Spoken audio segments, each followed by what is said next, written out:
Chapter 4, The Squire.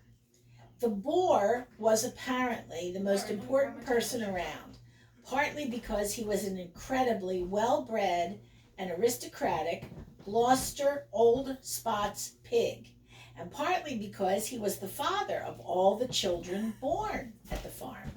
His real name was Champion Imperial Challenger the Third of Ploughbarrow, but the sows all knew him as the Squire. His sty, which was opposite the row of 9, had a sloping veranda-type roof to keep the rain off his noble back, and the pigman, being in charge, had to duck under this whenever he went in.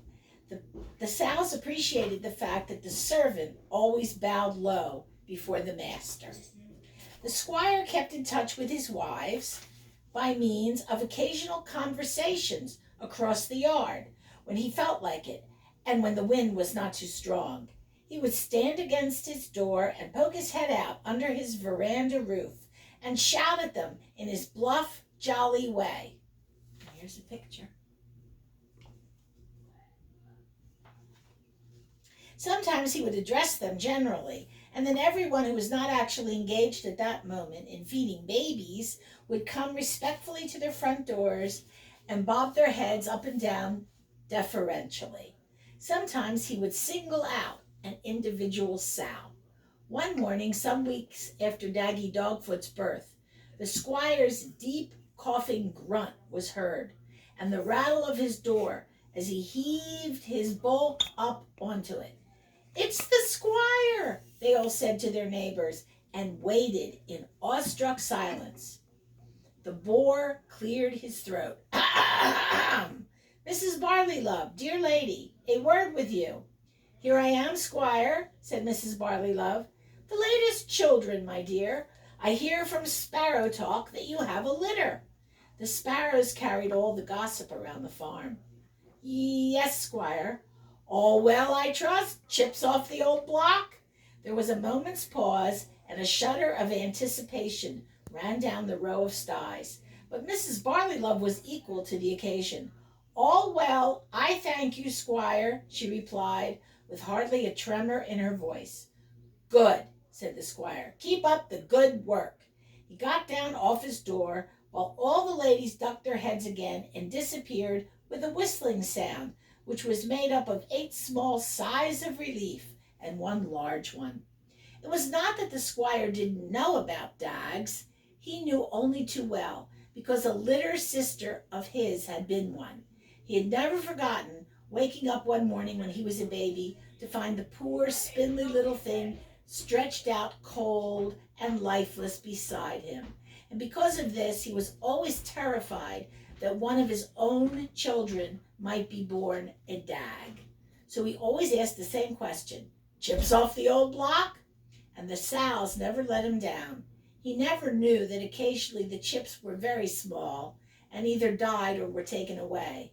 And as for the occasional hilt whose life the pigman saw fit to spare, the squire would not set his eyes on it until it was weaned and on its way to other quarters. If it survived that long, it would have caught up a bit in size and be nothing worse than the smallest of the litter. But what on earth would he say about Daggy Dogfoot? Mrs. Barleylove's neighbors tried to find a tactful way to approach the subject. They began with praise. "Isn't he active?" said Mrs. Gobblespud admiringly, as she watched Daggy, his mind on flying, leap from his mother's back and land upside down in the remains of breakfast at the bottom of the trough. "You must be proud of him, Mrs. Barleylove." "Any mother would be proud of him," said Mrs. Swiller. And then, greatly daring, she added defiantly, "and any father too." There was a long awkward pause, and it seemed to the neighbors that Mrs. Barleylove's white parts grew a little pink and her spots turned slightly blacker. "I don't know what to do, ladies," she said at last. "Squire's bound to set eyes on him sooner or later. He'll go raving mad." "It'll be sooner than later, though, won't it?" said Mrs. Gobblespud. "They'll be crossing the yard in a week or so, won't they?" Crossing the yard meant weaning time, when the 8-week-old piglets left their mothers and went to the store pens on either side of the old boar's sty. Later, the hogs would go to the fattening pens and the hilts to other quarters till they were big enough to be sold for breeding. Daggy, though he had not been listening closely to the conversation, had, like children everywhere, picked up the awkward bits. "Who's Squire, Mommy?" he asked. "The Squire is your father, dear, a very fine gentleman." "Why will he go raving mad?" "Oh, your father's a hot-tempered person," said Mrs. Swiller quickly. "He gets very angry with a servant if his meals are late." "Well, what does crossing the yard mean, Auntie Swiller?" "Oh, you'll like that, Daggy," put in Mrs. Gobblespud soothingly. "That's when all you young ones go off on a lovely vacation and your mother gets a nice rest." Mrs. Barley Love's other 7 piglets jumped up excitedly at this and ran around the sty, squealing, "A lovely vacation! A lovely vacation!" But Daggy Dogfoot sat on his thin backside, and a tear ran down one side of his big head. "I don't want to leave my mommy," he said, and another tear ran down the other side. At that moment, Mrs. Barley Love made up her mind quite firmly that she would not allow this humble, undersized, deformed child of hers to cross the yard. Always before, like all the other mothers, she had allowed the servant to drive the, the little pigs away without protest. Indeed, with a sigh of relief after 2 months' hard work. This time it would be different, for this child was different, and her heart ached at the sight of those 2 great tears. The servant could take the other 7, but not her Daggy Dogfoot. Just let him try. 2 weeks later, he tried.